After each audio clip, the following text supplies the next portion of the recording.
Hello all. So in this video, we will try to understand the two recent disasters which have taken place in the country. One in the Western Ghats, another in the Himalayas, both being the ecologically fragile regions of the country, and why these disasters are commonly referred to as man-made disasters. So let us begin. So first, as we know, after 2008 worst flooding which Kerala witnessed in 2018, so year on year there is an increase or repeated incidents taking place such as flooding and landslides in Kerala, especially in the Western Ghats region. So this year also, Kerala is facing nature's fury as we are witnessing it. So there are two broad reasons. One is natural and man-made. So first, coming to natural reasons in Kerala, as we know, there is incessant rainfall. So continuous rainfall over a short period of time has led to swelling of rivers and riverine flooding, which has caused landslides in the region. As we know, Kerala and the Western Ghats region are mostly hilly, so their topography makes them very much prone to such landslides. Apart from it, recently because of the recent phenomenon of global warming and climate change, climate scientists are warning that there has been a shift in rainfall pattern in the state.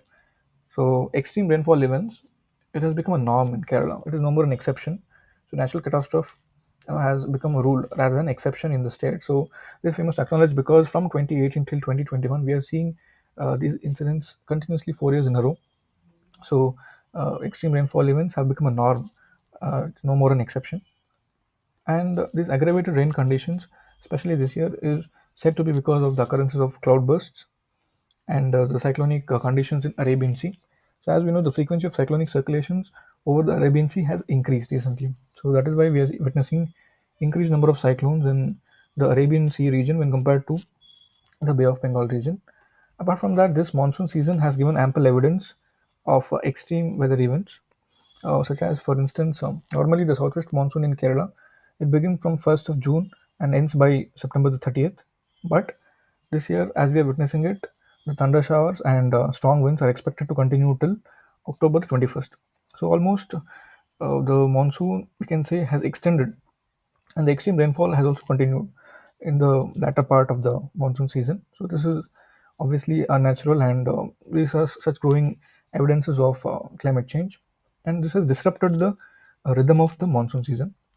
But from it, certain man-made causes are the developmental paradigm which we are following, such as the illegal mining excavations which we are doing, the stone quarrying, the mushrooming of high-rise structures, and illegal forest land acquisition, and commonly the reason of deforestation, road construction in such regions, and other broad land use changes which are taking place, has led to the increase in vulnerabilities of such areas during the episodes of such heavy rainfall which Kerala is currently witnessing. And these extreme weather events are, although caused by climate change, we can acknowledge, but their impact gets magnified because of human interventions and human induced land use changes which we are seeing. And these put extreme pressure on the nature all over the hill ranges. So overall, if you have to put it in one single keyword, it can be called unsustainable developmental paradigm which we are currently following. So that is why such disasters are called man-made disasters. Overall, the impact remains the same.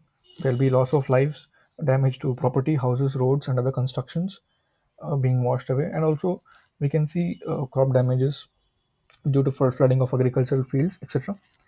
Apart from it, the post disaster induced disease patterns also continue. Kerala already being affected by COVID and Nipah. So these are the overall context in which Kerala is operating. But did we have any warning signs? So if you consider the history of the region, so we know that there is Madhav Gadgil Committee, Western Ghats Ecology Experts Panel.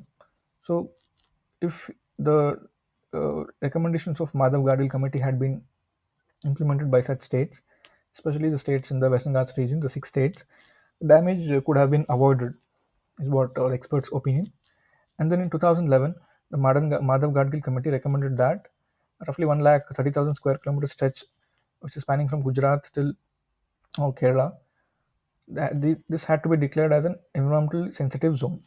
So it made several other recommendations apart from it, calling to stop the damage which is being inflicted on the environment. But none of the six states agreed with the recommendations of Madhav Gadgil Committee. So And then Kerala in particular, it objected to the report's recommendations of banning of mining activities and the restriction on construction activities and hydroelectric projects. It's largely because of the current developmental paradigm which we are living in. So,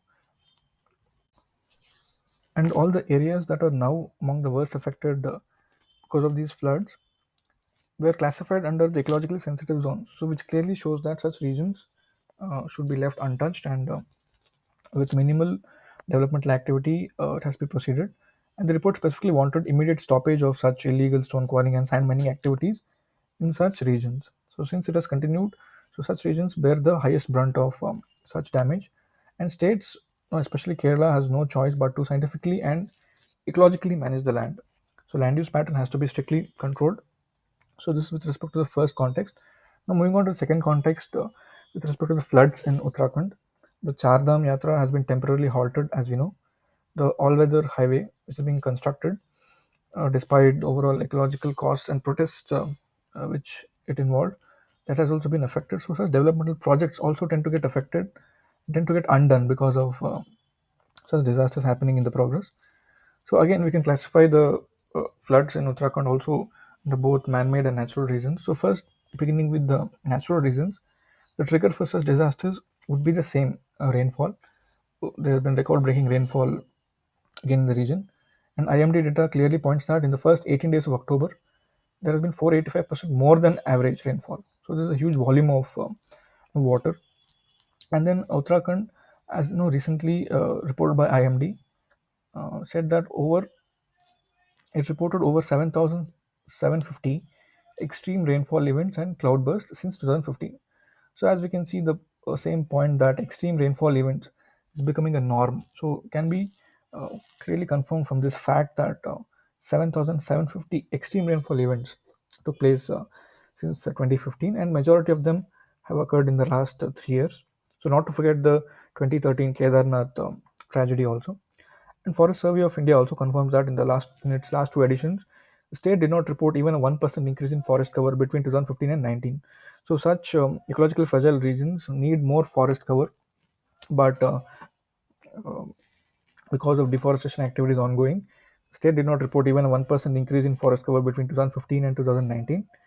Apart from it, we know that Himalayas has a complex hydrology because of numerous rivers flowing into it and numerous streams. Also, not to mention the glacial floods, glacial lakes being accumulated in the higher Himalayas. And the Himalayan mountains also, as we know, is tectonically unstable because of the plate motions involved. Apart from it, coming to the man-made reasons, this is largely same when you compare it with the Western Ghats. For example, building hydroelectric projects, construction of houses, hotels, basically tourism-related infrastructure, roads, cutting hill slopes, deforestation, and also concretization of water bodies. Nainital Lake being a very good example for this, without considering the fragile ecology. So the development paradigm is almost ignoring the fragile ecology involved.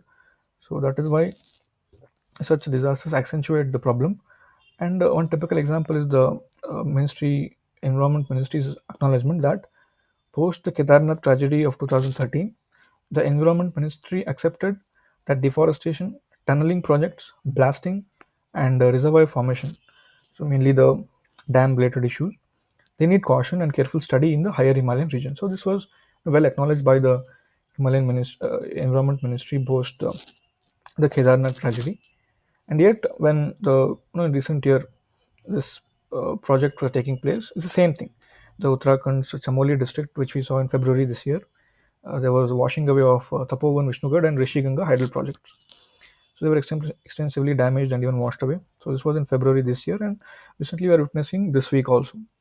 So this is the context in which we are discussing this issue. And apart from it, often climate crisis is blamed for such disasters, but in reality, it is a combination of both climate crisis, the short-sighted policies, such as the destruction in the name of development. This is what commonly ecologist Madhav Gadgil puts it. We are doing destruction in the name of development, and the election cycle focused governance. So, election cycle focused governance puts that these such projects have to be completed in a very fast pace, normally within 5 years, and such projects are pushed very fast. So, this is the man-made regions.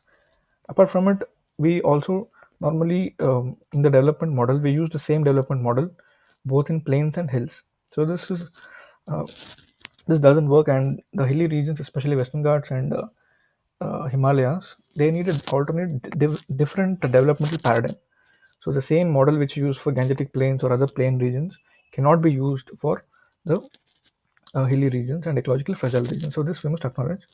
So overall, the concluding remarks here can be that either in Western Ghats or Himalayas, there are pressing reasons for states to rethink the developmental paradigm due to the ecological fragility involved, both Himalayas as well as Western Ghats.